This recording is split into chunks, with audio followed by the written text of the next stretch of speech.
Firstly, to what extent do you think physical affection is important as part of the foundation of the spiritual life? So what does one mean by physical affection? One might say, if I wanted to be pedantic, there is almost a contradiction in terms, because affection, doesn't it represent a mental attitude? Yeah? So in what sense is one speaking of physical affection? Does one mean the physical expression of affection? Is this what one means? Yes. The physical expression of affection. Yeah? So, understanding physical affection in that way, then what is the question? To what extent do you think the physical expression of affection is important as part of the foundation of the spiritual life? Well, why should the expression of anything be important? Why should the expression of, let us say, a positive mental state, let's take it that affection is a positive mental state, it is skillful, let us assume at that. Yeah? In what way or for what reason is the expression of that positive or skillful mental state important? Or, why is it that it is important to give physical expression to any positive or skillful mental state? That's the sort of broader question. To encourage it? I mean, is that actually what happens? If you give physical expression, to, in this case, a positive, mental state, does it actually strengthen or confirm that state? I mean, does that so happen? I mean, people should know from their own experience.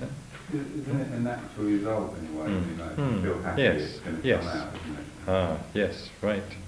So one might say it's a natural thing that any mental state, not even necessarily just a positive one, any mental state quite naturally finds an external expression physically and verbally.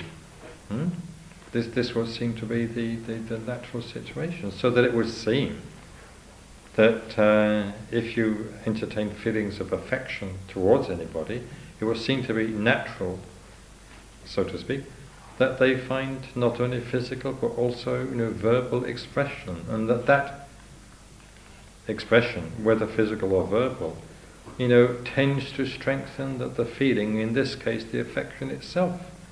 Would this not seem to be logical? So in that case, if it is important to strengthen affection, it would seem to be also important to strengthen or to permit or encourage or allow the expression, whether physical or verbal, of that same affection. Would one agree with that? Does that seem reasonable or logical? Yes. So what does one mean by physical expression? One has to come down to that. Come down to specifics. What does one mean? Does one mean slapping somebody on the back, or does one mean bringing them a cup of tea? What does one mean? Both of those. Both of those. Plus, I suppose, more embracing your spiritual needs. But I think probably the question that arises is, at what point, would a physical and verbal expression of affection, a physical expression in particular, possibly modify the nature of the affection itself from possibly skillful to unskillful? By, let us say, for instance, the introduction of a sexual element. I mean, that question would have to be faced, wouldn't it? Well, would that actually be unskillful? If there was a sexual element entered in? Well, if a result of the entry of that sexual element, the positive, feeling of affection became changed completely, let us say, into a feeling of sexual craving. Well, presumably that would be a change for the worse. I think probably you have to recognize that in all physical expressions of affection, even taking the affection, to be quite positive and skillful in itself, there is probably some tinge, however slight, of sexuality that is probably inseparable from physical contact between one human being and another.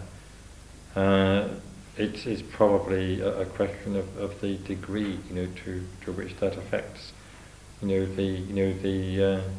feeling of affection in the positive, skillful sense, from which we started. One clearly has to be careful that even if there is a slight, tinge, let us say, of sexuality or sexual feeling arising from the physical contact, nonetheless the overall mental feeling or attitude is definitely one of affection in the positive and skillful sense. So with that proviso, probably one can say that yes, the physical expression of affection is important.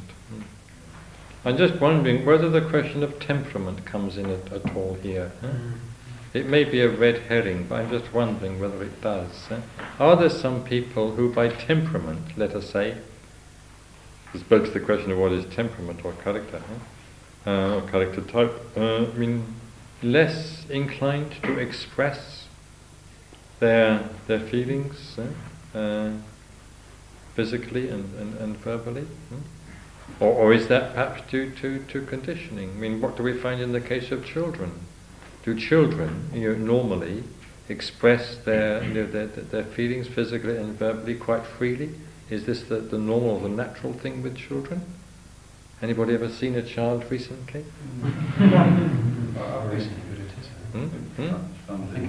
Yes. So that would suggest that that within perhaps very slight limitations, there is the normal human tendency to express.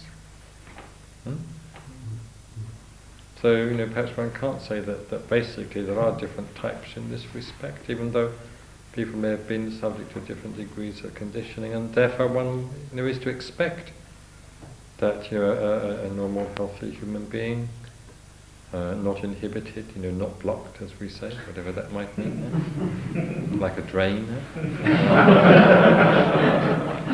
So therefore, having to be unblocked like a drain, there should be expected, to express, especially their skillful, feelings, physically and verbally, because they want to strengthen those skillful feelings anyway. So what was the question? Let's get back to the question. This is just clearing the ground.